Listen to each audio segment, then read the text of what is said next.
Hi എല്ലാവർക്കും നമ്മുടെ പുതിയൊരു വീഡിയോയിലേക്ക് സ്വാഗതം. ഞാൻ ജോയ്സി. അപ്പോൾ ഇന്ന് ഞാൻ വന്നിരിക്കുന്നതെന്ന് പറഞ്ഞു കഴിഞ്ഞാൽ നമ്മൾ റാഗി കൊണ്ടൊരു പാലപ്പം ഉണ്ടാക്കുവാണ്. അപ്പോൾ നല്ല സൂപ്പറായിട്ട് നല്ല പെർഫെക്റ്റായിട്ട് എങ്ങനെ നമുക്ക് റാഗി പാലപ്പം ഉണ്ടാക്കാമെന്ന് കണ്ടാലോ. അപ്പോൾ നമുക്ക് നേരെ വീഡിയോയിലേക്ക് പോകാം. അപ്പോൾ ഇന്ന് നമുക്ക് റാഗിപ്പൊടി കൊണ്ട് നമുക്കൊരു പാലപ്പം ഉണ്ടാക്കാമേ. അപ്പോൾ അതിന് വേണ്ടിയിട്ട് ഞാനിത് ഒരു കപ്പ് റാഗിപ്പൊടി എടുത്ത് നമ്മുടെ മിക്സിയുടെ ജാറിനകത്തേക്ക് ഇട്ടിട്ടുണ്ട്. ഞാൻ എടുത്തിരിക്കുന്നതെന്ന് പറഞ്ഞു കഴിഞ്ഞാൽ നമ്മുടെ സാധാ ഈ റാഗിപ്പൊടി തന്നെയാണ് കേട്ടോ, സാധാ റാഗിപ്പൊടിയാണ്. നല്ല സോഫ്റ്റായിട്ട് നല്ല അടിപൊളിയായിട്ടുള്ള പാലപ്പം നമ്മളിന്ന് അരി കൊണ്ടുള്ള പാലപ്പം അല്ലേ, നമുക്ക് വെറൈറ്റി ആയിട്ടൊരു പാലപ്പം ഉണ്ടാക്കാവേ. ഇനി നമുക്ക് അതിനകത്തേക്ക് ആവശ്യത്തിനുള്ള സാധനങ്ങൾ ചേർത്ത് കൊടുക്കാം. അപ്പോൾ നമ്മൾ ഒരു കപ്പ് റാഗി പൗഡർ അതിനകത്തേക്ക് ഇട്ടു. ഇനി നമുക്ക് അതിനകത്തേക്ക് ഒരു 2 സ്പൂണ് നമ്മുടെ സാദാ ചോറ് ചേർത്ത് കൊടുക്കാവേ.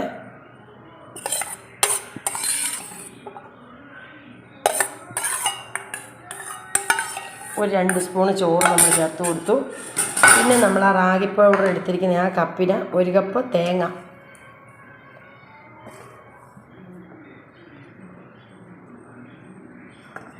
നമ്മൾ ആ റാഗി പൗഡർ എടുത്തിരിക്കുന്ന ആ കപ്പിന് തന്നെ, ഞാനിത് 240 മില്ലിയുടെ കപ്പിനകത്താണ് റാഗി പൗഡർ എടുത്തിരിക്കുന്നത്, അതിനകത്ത് തന്നെ തേങ്ങ. ഇനി ഒരു 3 സ്പൂൺ പഞ്ചസാര.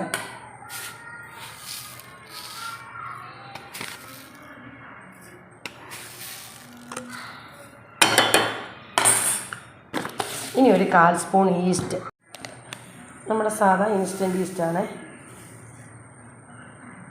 നമ്മുടെ ഒരു 1/4 സ്പൂൺ ഈസ്റ്റ്. ഇനി നമ്മൾ ആ റാഗി പൗഡറും തേങ്ങായും ഒക്കെ എടുത്ത കപ്പിന് തന്നെ നമുക്കൊരു 1.5 കപ്പ് വെള്ളം ഒഴിച്ച് കൊടുക്കാവേ. പാലപ്പത്തിന് ഇച്ചിരി നമുക്ക് ലൂസായിട്ടാണല്ലോ വേണ്ടത്. നമുക്കിപ്പോൾ ഒരു 1.5 കപ്പ് വെള്ളം ഒഴിച്ച് നമുക്കിത് നല്ലപോലെ ഒന്ന് അരച്ചെടുത്തുകൊണ്ട് വരാം. അപ്പോൾ നമ്മൾ നമ്മുടെ പാലപ്പത്തിനുള്ള ഇതുകൊണ്ട് മാവ് അരച്ചിട്ടുണ്ട്. നമ്മുടെ മാവിൻ്റെ പാകം എന്ന് പറയുന്നത് ഈ ഒരു അവസ്ഥയിൽ ഇതുണ്ടോ, നമ്മൾ സാധാരണ പാലപ്പത്തിനൊക്കെ അരക്കിയല്ലേ, ആ ഒരിച്ചിരി നീട്ടിയായിട്ടുള്ള ഒരു പാകത്തിന് വേണം നമുക്ക് അരച്ചെടുക്കാനായിട്ട്. ഇനി നമുക്ക് അതിനകത്തേക്ക് ആവശ്യത്തിനുള്ള ഉപ്പും കൂടെ ചേർത്ത് വേണം നമുക്കൊന്ന് കലക്കി വെക്കാനായിട്ട്. ഒത്തിരി വേണ്ട, നമുക്ക് ഇച്ചിരി ഇല്ലേ ക്വാണ്ടിറ്റി ഉള്ളതുകൊണ്ട് നമ്മൾ ഒരു ഇത്ര ഉപ്പ് കൂടെ ഇട്ട്, എന്നാൽ നമ്മൾ ഓവറായിട്ട് നമ്മൾ ഓരോ അപ്പത്തിലും വെക്കുന്നത് പുളിച്ച് പോവുകയല്ല, ഇങ്ങനെയുണ്ട്. ഇനി നല്ലപോലെ ഇതൊന്ന് മിക്സ് ചെയ്യും. നല്ല സൂപ്പറായിട്ട് നല്ല പഞ്ഞി പോലത്തെ പാലപ്പം നമുക്ക് റാഗി പൗഡർ കൊണ്ട് ചെയ്തെടുക്കാൻ പറ്റും.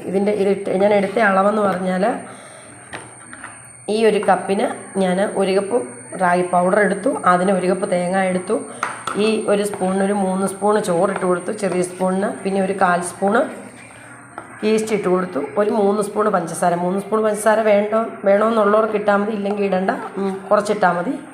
പഞ്ചസാര ഇച്ചിരി പാലപ്പത്തിന് ഒഴിച്ചാക്കൽ ഒരു മധുരം ഉണ്ടെങ്കിൽ നമ്മുടെ റാഗി അപ്പത്തിന് നല്ലൊരു ടേസ്റ്റാണ്. അതുകൊണ്ടാണ് ഞാൻ ഇച്ചിരി മധുരം കൂട്ടിയിട്ടത്.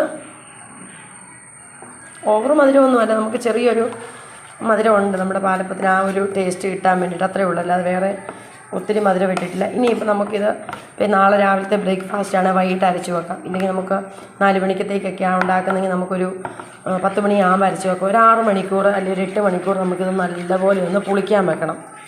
അപ്പോഴത്തേക്ക് നമ്മുടെ പാലപ്പത്തിൻ്റെ മാവ് നന്നായിട്ട് പുളിച്ച് പൊന്തി വരും. അപ്പോൾ നമുക്കിനിയിപ്പോൾ ഞാനിപ്പോൾ ഇത് വൈകിട്ടാണ് അരച്ച് വെച്ചേക്കുന്നത്. നമുക്കിപ്പോൾ രാവിലെ ബ്രേക്ക്ഫാസ്റ്റിന് പാലപ്പമായിട്ട് ചുടാൻ വേണ്ടിയിട്ടാണ് അരച്ച് വെച്ചിരിക്കുന്നത്. അപ്പോൾ ഈ ഒരു ഇതുണ്ടോ, ഇതിൻ്റെ ഒരു പാവം നമ്മൾ സാധാ പാലപ്പത്തിനൊക്കെ അതിനകത്ത് വേറെ ഒന്നും പ്രത്യേകിച്ച് ചേർക്കാനില്ല. നമുക്ക് എന്നും ഈ അരിയൊക്കെ കൊണ്ട് ചെയ്യുമ്പോൾ വെറൈറ്റി ഒന്ന് മാറ്റി ആയിട്ട് കഴിക്കാമല്ലോ എന്നോർത്ത്. ഹെൽത്തി ആണല്ലോ നമ്മുടെ റാഗി എന്നൊക്കെ പറയുന്നത്, അതുകൊണ്ട്. അപ്പോൾ ഞാനിത് ഒന്ന് നല്ലപോലെ അടച്ച് വെക്കട്ടെ. എന്നിട്ട് നാളെ രാവിലെ നമുക്ക് പാലപ്പം ഉണ്ടാക്കി നോക്കാം എങ്ങനെയാകുമെന്ന്. നമ്മുടെ ബ്രേക്ക്ഫാസ്റ്റിനുള്ള സംഭവമാണ് ഈ നമ്മൾ കലക്കി വെച്ചേക്കുന്നത്. അപ്പോൾ ഇത് എങ്ങനെ നമ്മൾ നമ്മുടെ റാഗി പൗഡർ കൊണ്ടുള്ള നല്ല അടിപൊളി പാലപ്പത്തിനുള്ള മാവ് നമ്മൾ ഇന്നലെ അരച്ച് വെച്ചായിരുന്നു. നമുക്കത് നോക്കാം അതിൻ്റെ അവസ്ഥ എന്തുവാന്ന്. ഇതുണ്ടോ, നല്ല അടിപൊളിയായിട്ട് ഇത് പുളിച്ച് നല്ലപോലെ ആയിട്ടുണ്ട് കേട്ടോ.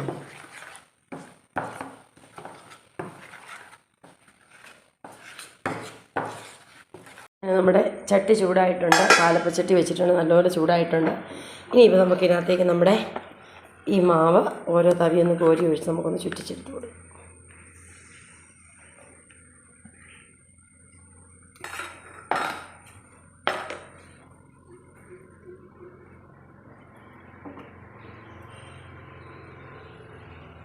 നമ്മുടെ സാധാ പാലപ്പം ചുറ്റിക്കുന്നവർ തന്നെ ഒന്ന് ചുറ്റിച്ച്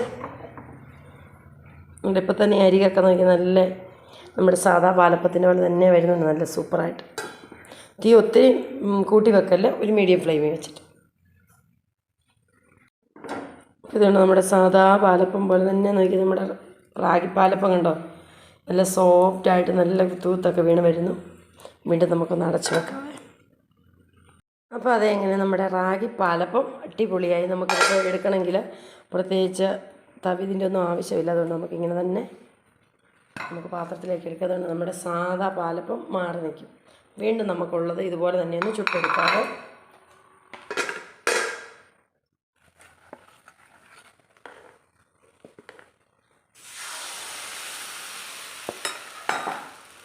വീണ്ടും നമുക്ക് ഇതുപോലെ തന്നെ ഒന്ന് ചുറ്റിച്ച്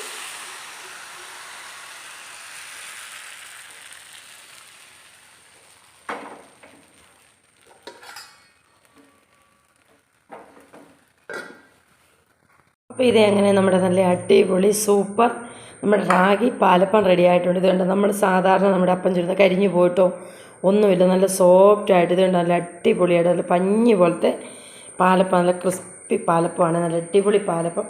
അപ്പോൾ എല്ലാവരും ഒന്ന് ട്രൈ ചെയ്ത് നോക്കാം. ഇതിൻ്റെ കൂടെ നമുക്ക് ഒരു ചിക്കൻ സ്റ്റൂവോ അല്ലെങ്കിൽ ഒന്നും വേണ്ട, അല്ലെങ്കിൽ ഇത് കറി ഒന്നുമില്ലെങ്കിൽ നമുക്ക് കഴിക്കാൻ പറ്റും. നമ്മൾ ഇച്ചിരി പഞ്ചസാരയൊക്കെ ചേർത്തിട്ടുള്ളതുകൊണ്ട്.